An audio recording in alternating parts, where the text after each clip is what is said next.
¿Qué dicen, amigos? Bienvenidos a este nuevo video aquí con su compa Beto Trokas. Y aquí venimos chicoteados ahorita rumbo al show. Acompáñenos a ver este video, no se lo pueden perder. Entonces nosotros que sí pagamos adelantado, vamos derecho. Ellos no pueden entrar hasta las 9. Todos ellos de ahí están esperando que se den las 9 para que los dejen entrar. Y digo, como nosotros pagamos adelantado hace como 2-3 meses, traemos la calcamonía esta naranjada y podemos entrar derecho. Mira, su madre, sentí el que está adentro ya. Sí, mijo.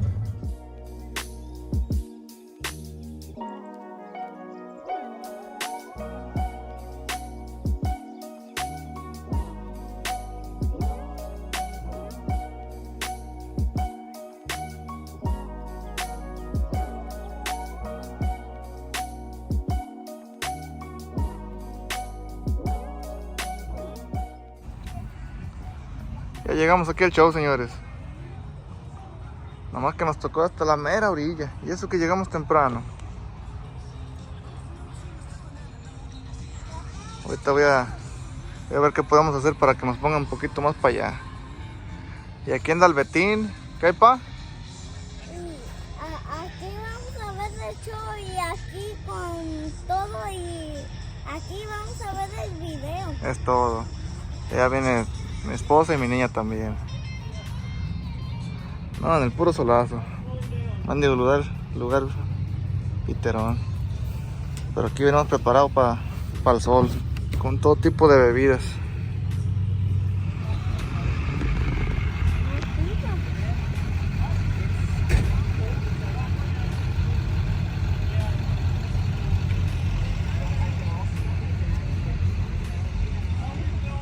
Ah, papá, el bigote. Mira. ¿Será? Y de aquella toca. Papá, y de aquella toca. Mira esa. Sí, mijo. ¿Qué estoy viendo? Y de aquella. La verdecita está bonita. Sí, esa manquita.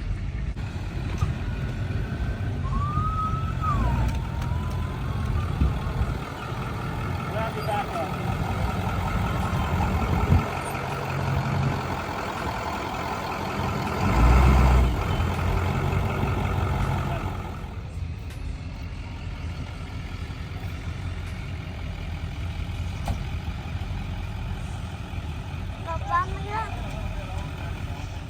With the wheel studs to the hub. We've already installed the rotor on the hub. This is running a 1/2-inch wheel stud, but we do have an option of a 5/8. This is a drilled and slotted directional 13-inch rotor that comes in the kit. And yeah, Garrett can take it away with showing how the parts actually go onto the display. I have a question. Why would we want to upgrade our halftime brake system? Explain that to me, because we have a Bronco here, and I'll tell you right now, explain that why those kind of suck. Single piston caliper. Single piston caliper is going to get replaced with a 4-piston caliper. Larger rotor, better heat displacement, running bigger tires, trying to drive harder, faster off-road. Brakes are going to get hot. We see it even running good late model ceramic pads like tracking of the rotor and overheating the pads. So we're not trying to help slow this engine. If we're running 35s, gear, all that, and even if we're out there and whooped out desert stuff like you boys are used to, if we're just, yeah, exactly, street driving, that kind of stuff, like, hey, you gotta get to your Dutch brothers, Gary, you gotta get your coffee, you gotta hurry up. Some of these stuff, they don't stop that good when you're running bigger tires, correct? Absolutely not. The single piston caliper is really not enough for these trucks. Once you put the 35-inch tires or the engine swaps like you see here with this truck, you've bought all this upgraded suspension and now you can't slow this thing down. All right, I'm gonna turn this back over. It's just a question I had. I want to ask that question. When you talked to me about this, I was like, that's a pretty spicy move because there was nothing out there for bigger brakes for these. So I'll turn this over. Garrett, I want to see you do this we're gonna time you. We're gonna time you on this one. Okay, here we go. All right, so Greg, take it away, and Garrett. Cool, so yeah, Gary's going to show you guys kind of how the process would be. This would be your factory spindle. It's going to get installed onto the knuckle. Yeah, I mean, you're gonna be putting the knuckle back on onto the knuckle. These trucks came with two different style spindles. In the 80s up until 1992, they were a 6-bolt design. When they went to ABS brakes in '93, they had to make room for the ABS sensor to go through, so they went to a 5-bolt, and the sensor comes through. Whichever version you have, we have a bracket for it, and it will run the ABS sensor if you would like to. We make a provision for the ABS sensor to go through. So now that the spindle is installed on the knuckle, the caliper mounting bracket is going to go over the spindle. Beto Trokas YouTube channel. Hey, how's it going, buddy? The bracket inserted so that when the caliper mounting bolts go on and off multiple times, you're not threading into aluminum, you're threading into steel threads. So it's hard anodized and fully machined out of a single piece of aluminum. At this point, that's the gist of the bracket install. You're going to put the 6 bolts on and torque those. We supply the center locking nuts to make sure that you hit the lock, because we're really close on the length of the threads with the thickness of that aluminum. But we are going to give you the Loctite you need, the grade 8 center locking nuts, and all the hardware is included in the kit.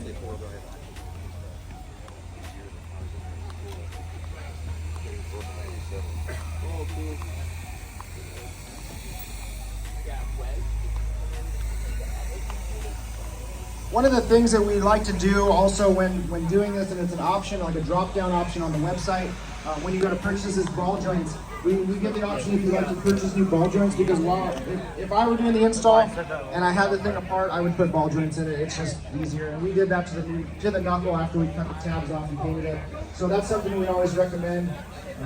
One of the things we love about these front ends is that they're extremely tough. I mean, the ball joints, we don't see failures. We see them wear out like anything, but we literally never see a ball joint failure. Within limitations of, reasonable horsepower, they hold up very well. They've kind of gotten a bad name over the years because people were using inferior lift kits and drop-down brackets, and axles were misaligned. There's a lot of binding, and they're using them for things they were never designed for. So we tell people 35-inch tires. The steering was so wonky. I You don't have just about anything to throw at it. You start going into like a 37-inch tire, you better be reasonable if you have a lot of horsepower. Bigger than that, then you probably need to go into some type of a straight axle conversion with a 60 or bigger.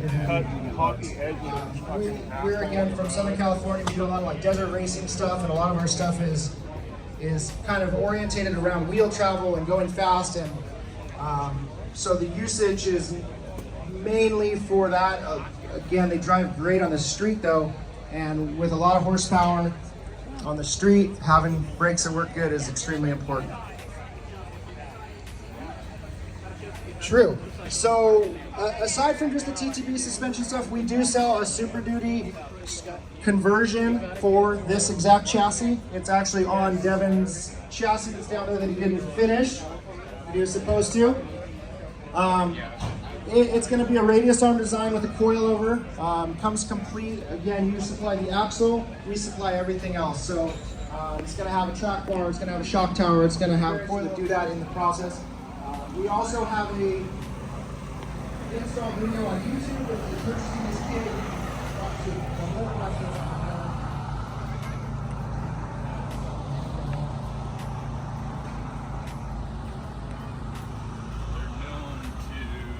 Out in the top, so where they seamed them. I was looking at that. So this display is split halfway down the middle. So the left side of this display is our Stage 3 long travel coilover kit. This passenger side of this display is our Stage 2 4-inch lift. It's a little more mild, not a coilover, not on the long travel system. It's just a really nice 4-inch lift kit. There's a lot of similarities. The radius ones,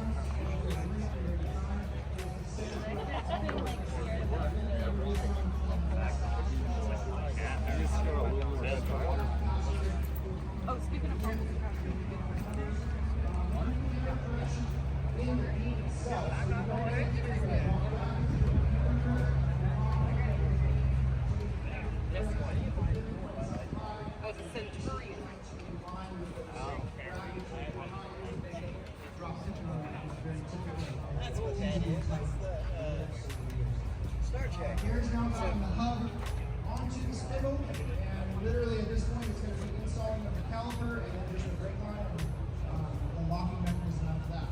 So again, with the tie rod disconnect,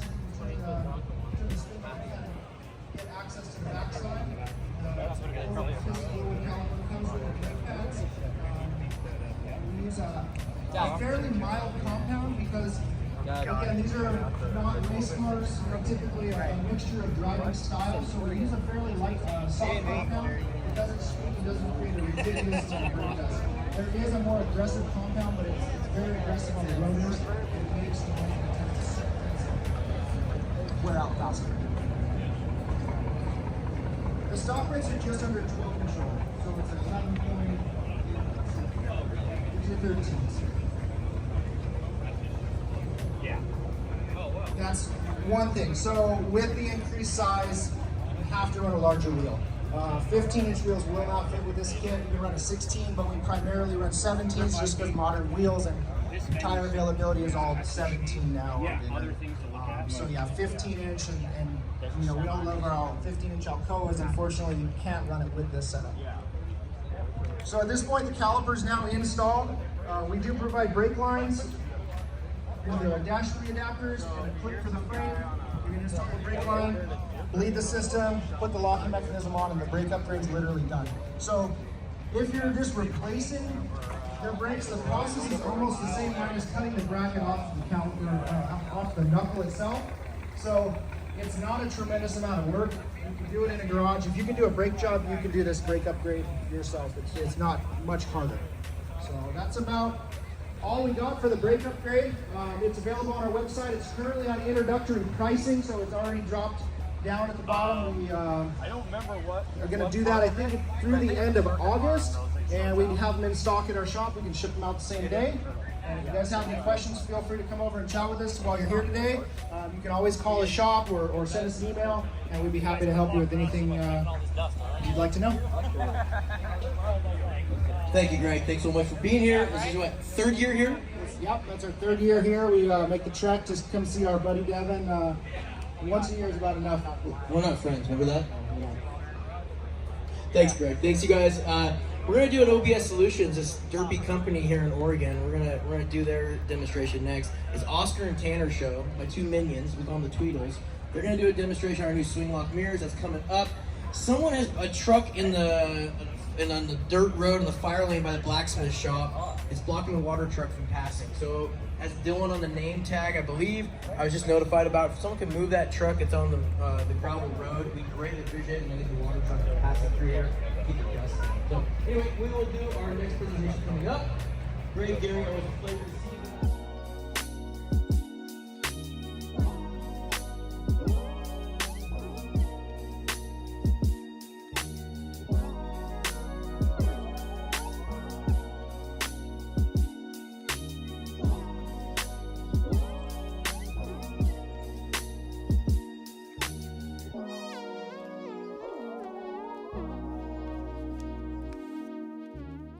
Say hi to the people. Hi people, are we live? No, but it's good for my channel. Oh, so you're gonna edit it up and Yeah. make me look better? So what? There's no count on how many trucks there is? I don't know, someone's supposed to be counting, I haven't heard yet. We'll find out. If we have drone footage and pictures. So Okay. we'll have a You can count them out right there. pinpoint 'em. Yeah, do you see how far back they go? This I'm year? I'm barely going that way. I'm gonna Oh. start it here. Gonna work my way that Yeah, way. go right up the middle and just look both I'm ways. gonna go straight through each. Well, I hope your battery left. I should. All All right, right. Manny. We'll Have see you. fun. Yeah. Saluda. Un saludo para quién? Un saludo. Jalisco. Es todo. De Queispa, de los Bajes, todo Meca, Jalisco. Ahí está. Ahí nomás. Bueno.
All right, so we came up with this idea.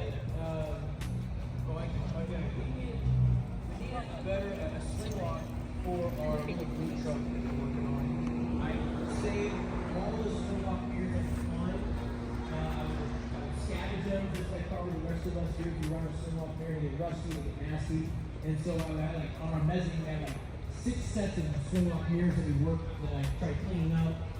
Swing lock mirrors do not come apart. If you've ever tried taking them apart to either powder coat them or paint them, they are, the way Ford designed them is they are a swedged, like massive rivet with a wave washer that is like 1/8 metal thick. Regardless of that, you have to cut it apart and you will not, no, don't cut it.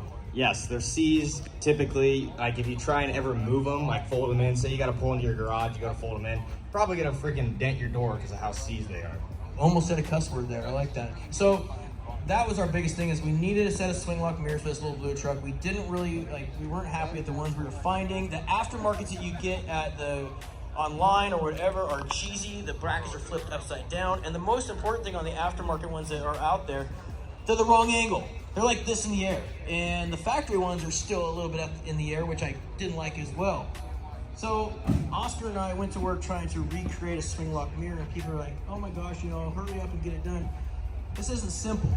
This is not simple to manufacture or come up with because of these 2 points being on the door at the same spot and then connecting a bar and make sure it all works and doesn't mess up your door.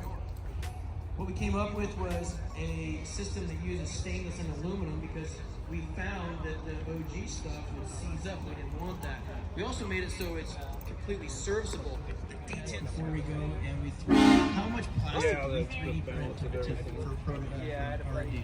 I'd say we probably went through at least 2 rolls of filament. We probably made 5 different revisions for the top bracket, probably 3 different revisions for the bottom bracket.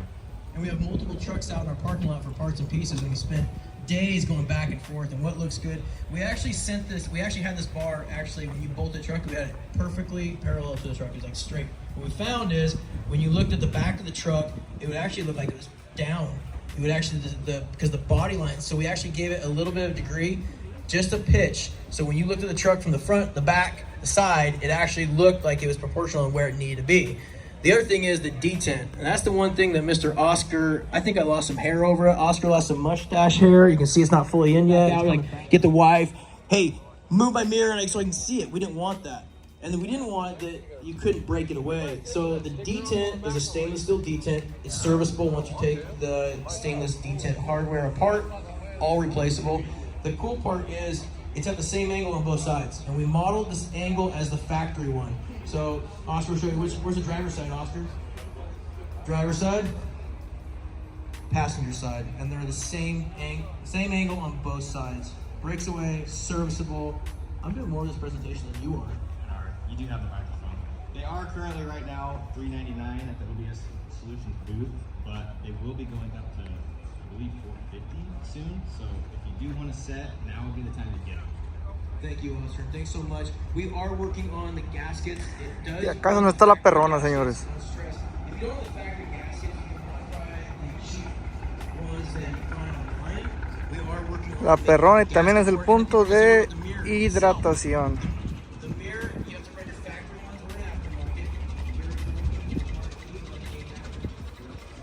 Ya se requiere llenar bebida.